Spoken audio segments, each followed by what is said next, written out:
S automatem umíte? Ne. Dobře, takže nemáme spojku, takže levá noha pryč. Máme jenom plyn brzda, oboje obsluhem pravou nohou. Než se rozjedeme, tak tam před sebou máte tady složený ty rychlosti. Jo. Pčko, parking, Rko, zpátečka, neutrál, 4, 3, 2, 1. Jo?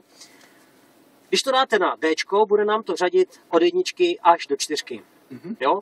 Když si zařadíte 1, zůstane tam pouze 1. Takže to, co tam je navolený, do té rychlosti to bude řadit. Neznamená to, že když tam dáme 3, že to pojede jenom na 3. Vždycky se rozjíždí na 1, že jo? No, od 1 až nahoru. Jasně. Takže klidně půjdeme za 1, takže sešlápnou brzdu, zmáčknou aretaci a za 1. Jo? V klidu pomalu se budeme rozjíždět. Tak, můžeme pořád dozadu, jinak budeme si pomalu opatrně. Jsme v terénu, takže fakticky v klidu. A poprosím vás, zkuste volant držet oběma rukama. Jo. Jo? Žádný frajeřík. Přesně tak.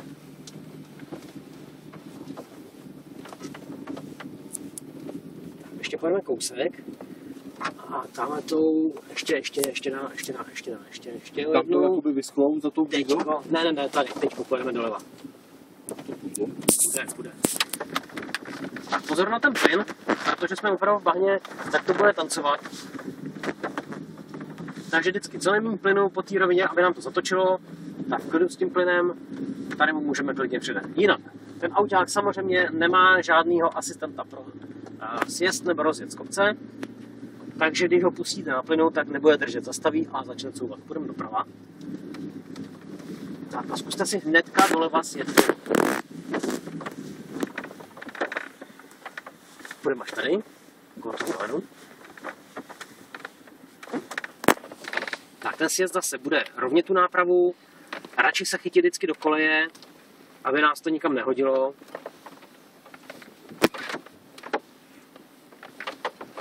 Jo, ten volant máme rovně, protože kdyby se cokoliv stalo, něco přestalo fungovat, nebo prostě cokoliv, zdraví vás může zklamat, cokoliv, tak to auto pustíme furt rovně. Jo? Aby jsme se nekutálali, přesně tak. Tak půjdeme doprava. Zase vyjedeme nahoru tady.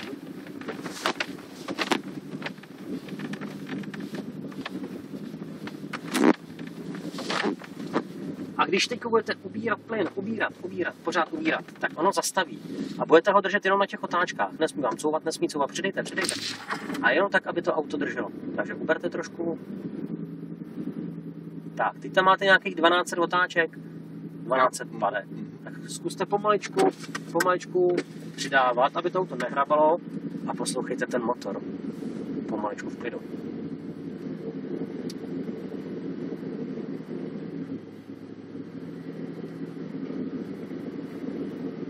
15 otáček tam je. Nic nám nehoří, žádná spojka, přidejte mu trošku.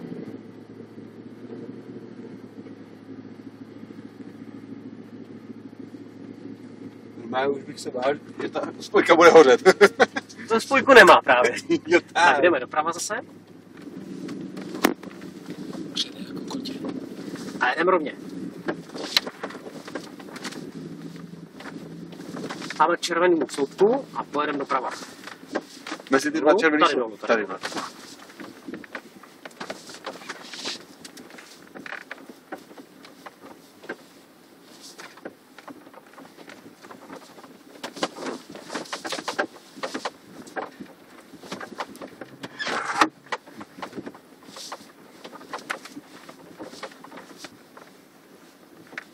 A doleva.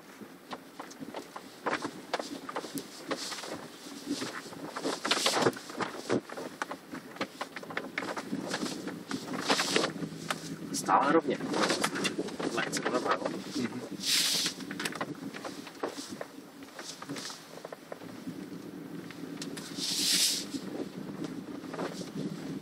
Kolik to má obsah ten motor? To je 6 litrů. Tamhle nahoru, jo? Takhle. Ano. Kolem té ohrady, jakoby. Přesně.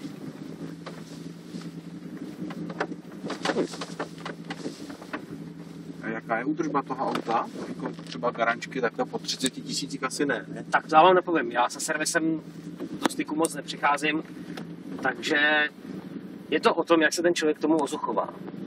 Jo. Jinak samozřejmě všichni se ptají, jak moc je to náročné na údržbu. Když s tím autem budu jezdit tak, jak mám, správně tak, jak mám, budu se k němu normálně chovat k tomu vozu, tak je to úplně v klidu. To auto prostě nepotřebuje skoro nic, ale jak si začnu blbnout, takže s tím skákat někde, No tak to je konec. tak tady pojedu dole. Tak samozřejmě, že všechno odchází. No, jezdíte s kamionem? Ne. Kam, jak si najíždíte, jakože máte v ruce osobák a jdete doprava na nájezd? Jízdí rally. Ty jste říkal, že mám najíždět rovně, tak najíždím rovně. Pojďte na pravou stranu a tady za tou kaluží pojedeme na ten přejezd.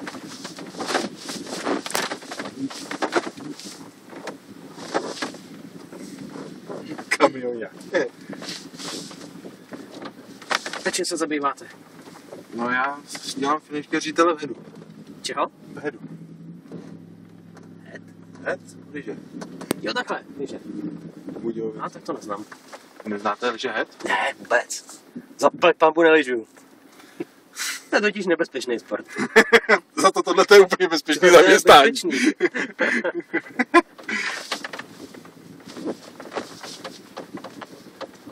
A takže tam máte nějaký servis nebo vyrábíte My přímo? tam vyrábíme liže, Vyrábíte, tam si vyrábí 500 000 lidí ročně. A kde to je? Kousek od nádraží. Vlastně na našich lidí Je jezdíš. Vánoce? No, Vánoce nebo na Vánoce? no. Jo. Kousek od, to na našich lyžích jezdí Šárka Záhrobská. Nevím, jak dlouho ještě bude teda. Už asi moc dlouho ne. No, jako, je to správně. Jasně, jedeme. Úplně v pohodě, já bych křičel jinak. Tak a pomalu, zlehka, trošku doprava. Dobrý, tak to našeřovala. Taky vyrovnáváš. To by bylo vidět, jak je to jinak by to bylo nutný, že jo. Pomalečku. Aby to nehráblo. Takže úplně v klidu. To je třeba vodováhu na tom, viď? Jo, tak tady vidíte, že nejsme nakloněný nic. Je to... No, mně se to teda připadá, že to je nakloněný dost. Já to snažím sociální náklon. No, já se to snažím jakoby opticky vyrovnat, jak je to třeba 30 stupňů, no. Dáme do toho rohu pojedem. Dáme, Do rohu přesně. Jo, až za tu poslední červenou. jasný, už se orientuji. Když jste někde tam u Hanovky, tak jsem tam seděl teďko ve sklepě. No, Tak to je někde vedle vás. jo, Případně. jo, skoro jo. No. Tak bacha, teďko to bude klouzat lehka. Jak jsem říkal, pneumatiky, Jasný, kde nic tu nic. to je pro nás.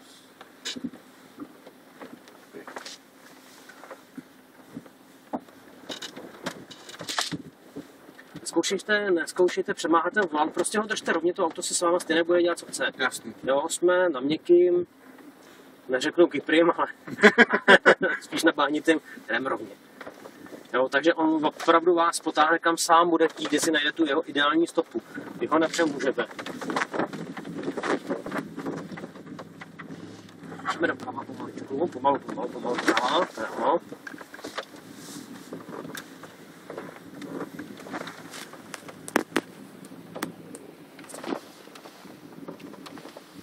Jak jste se dostali k našemu voucheru? Někde vám ho... Jo? Za trest vám ho někdo Ne, za daroval? trest. Už tady byl jeden člen rodiny, už tady jezdil. Jo. A když o tom vyprávěl, jak jsi říkal, kdyby náhodou si někdy takhle ještě někam jel, tak bych jel s tebou. A on. To pochopili to tak, že mi to dali k narozeninám. Pěkně. Právě letos už to mám tak spojený, že jsem dostal svátku voucher na Porsche, takže jsme, Jdeme zase. jsme jeli kolem Budějovic Porsche. Jako přímo kolem města? Jenom? Jo. Jako to A z toho bylo, nějaký požitek? ten pán, já jsem totiž v té době ještě měl své normální auto, tady nahoru. Jo. Můžete kde chcete, ale pojďte tady tudy, pojďme na ten náklon zase znova. Jo. Takže jsem tam přijel svým tenkrát ještě RSem, takže on na to kouknul, říká jasně, tohle to má 200 koní, tohle to má 230, takže vás nebudu brzdit. Takže my jsme jezdili kolem Budějic 180, 190, nebo neřekl ani půl slova. Jasně. Ale nebylo to špatný, no. Musel se člověk vyhnout na... Teď na ten náklon, a z vaší strany, jo? Skvělka se nakloníme na mě. To mi přišlo posledně lepší. Takhle stačí asi, co? Takhle. Je to na vás, vždycky to je o pocitu. Takže pomalu v klidu.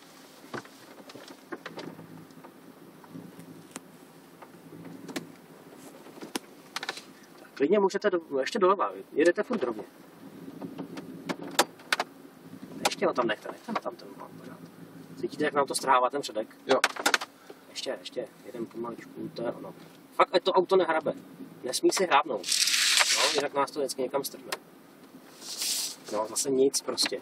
Náklon. Je teda fakt, že za volantem mi to nepřipadá tak strašný. Pojďte doprava. To je moc. Jenom vždycky zlehčá, aby jsme mírně sjeli z toho náklonu. Jo, tak já myslím, že právě... Ne. Tak, pojďme rovně a na ty bránky, na tu levou stranu, ano. Tak, do toho už si opravdu najedeme rovně, takže tady pojďte vertikalu, že?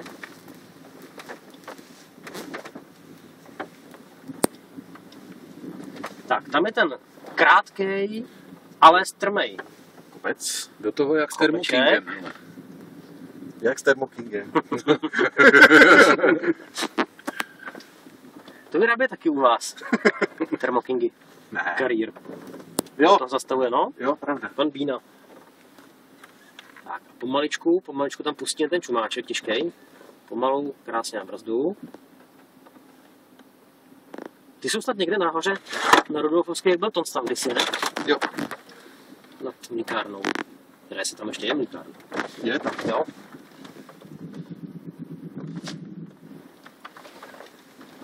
On poslouchá je hodiny. Taková díra. Na jeho transu ho má taky. Jo. Naše autíčko. Ten ředitel. Mrkvička? Ne? No, honem. Ale oni ho moc neukazují. Oni vždycky mají to Tak skované. oni mají tu velkou otávku na ty kamiony. No, to jo. A takovou tu různě pokreslenou těma pruhama. A už úplně stejných barev mají hamříka. No takže se jich touhá počeká docela dost. Hodně, od nás hodně. Tak tady se otočíme větším obloukem a zkusíme stavět nahoru. Víte si, že my jsme jich za rok 2008 prodali 88 těch aut. A nějak krize se projevila? Nebo Sakra, že krize? Jo? No, 100%. Bych zrovna řekl, že to je takový auto, který si koupí každý bez ohledu na to, jestli je nebo není krize. No bohužel ne. Jako ten, kdo ho opravdu chce, tak si ho přijde koupit. Je mu to fuk, ale ty lidi, kteří se chtějí jenom ukázat na chvíli, tak se rozmyslejí.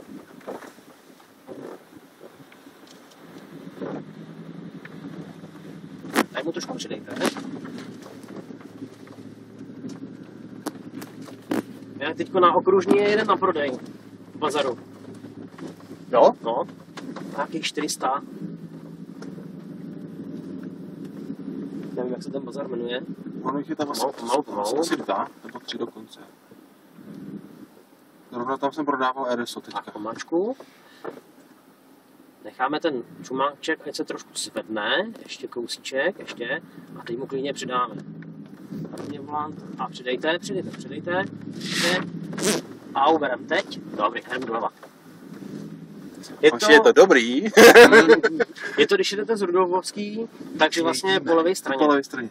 Jo, mají tam nějaký Showroom nebo Jo. Land Rover. Automobil se to jmenuje, mám pocit. Tam jsou, Nevím, něco takového. jsou tam 3 po sobě. No. No se to někde za tím nebo před tím pneumoservisem nákladním. Jo. Co tam je? Máme z toho 3 máte do Budějce dobře. Tak já jsem tam odsud, takže Aha. vlastně si znáte, nebo nejsem z Budějce, z Hornice Rekve. V Budějcích mám veškeré příbuzenstvo relativně a byl jsem tam 2 roky na letišti. A byl jsem tam 2 roky na kafině nahoře, jestli víte. Aha. Tak vlastně dopravu, kafírny a výrobu těch kafírenských aut má můj příbuzný. Jo.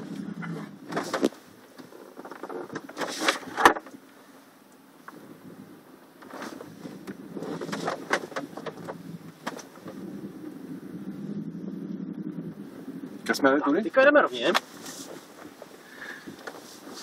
Tyhle ty příčiny nerovnosti vždycky v klidu. No, protože to tady s námi bude jinak mlátit. Jdeme velice na pravou stranu, přestaňte bolet. Pojďte klidně ještě dopravo. Ještě napravo, jo. To je ono. Abych to nerad ze spora odřel. Myslíte pojďte. Myslím, že tam moc barvy nebude. Pojďte pořád, pojďte na pravou stranu. Pojďte pořád. Tady mnou. Tak já počekám, kdy to drcne spodkem. Takže, i když předtím to nedrcalo, takže... Památujte si, že ten kopeček vyjíždíme tady s hamvíčkama nebo s jedničkama, když je tady máme, a s klientama na korbě. To je sranda. Se nebojíte, že ty lidi vypadnou? Ne, oni se musí držet, to je takový ten put reflexe takhle, že vlastně tam to vyletíte, tak jak se překopíte, tak ji hned zastavíte, že? Takže všichni se takhle zvedají v té korbě. No je to nádherný. Je mi to jasný. No. A jako opravdu na ty padáky, jak jsem říkal, těch 45 stupňů, tam ty lidi trápit. Takže zase takhle se nakloníte, padnete tím čumákem dolů a zastavíte, že jo? Takže všichni se vám nasypou dolů na kabinu a ty tam visí jak opičáci, ne? Já říkám, jak se vám visí?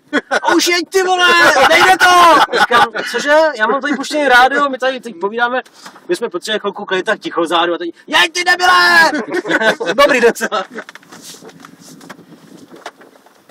Tak, pomaličku doleva. Tak, teď už nebudeme moc stát moc na brzdě, protože nám to jinak bude utrhávat auto doprava. A jestli chceme dostat tady na tu levou stranu, ano. Takže pomaličku, srovnejte, pojďte doprava, srovnejte trošku rejt, teď ho máme rovně. Tak a puste brzdu, puste jí, ale nechte ho sjest. To je ono.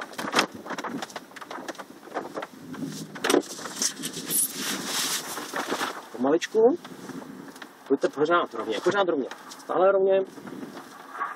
A už můžeme zatáčet na mě, pojďte. Tady jsme na písku, takže se to pod náma krásně utrhne.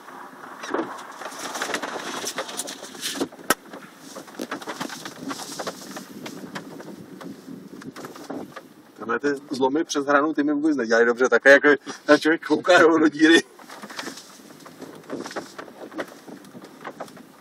Tak a pojedeme do zádu. Jinak tam, když se mrknete, tak ty poslední dva úplně sjezdy, co jsou mezi těma vysokýma stromama, tak ty mají těch 45, jo, toho klesání. A ty jsou docela pěkný.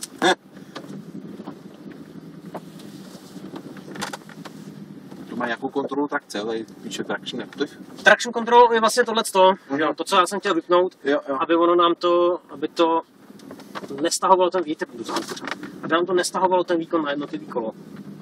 Zase pozor na ten prst v tom věnci. Je to úplně špatně. Jakmile najedete nějakou nerovnost, tak je to schopný samozřejmě vám ten palec vylomit, přesně tak. No a zkuste ho doleva. Doleva, jo? Jasně, jedem. Uperte.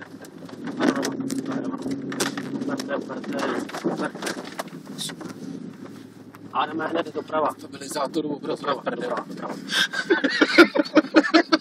Doprava, úplně doprava. Úplně vracečka. Tak, do koleje, bereme tou pravou stranou, jo. Píp.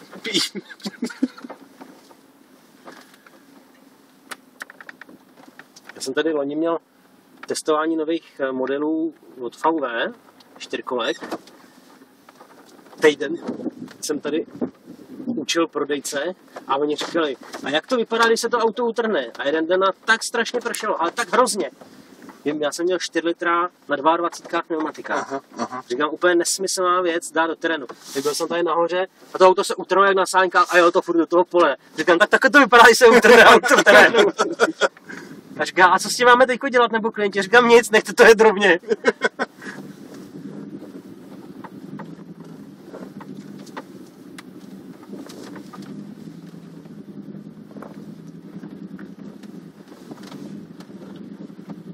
Tak zkuste zase.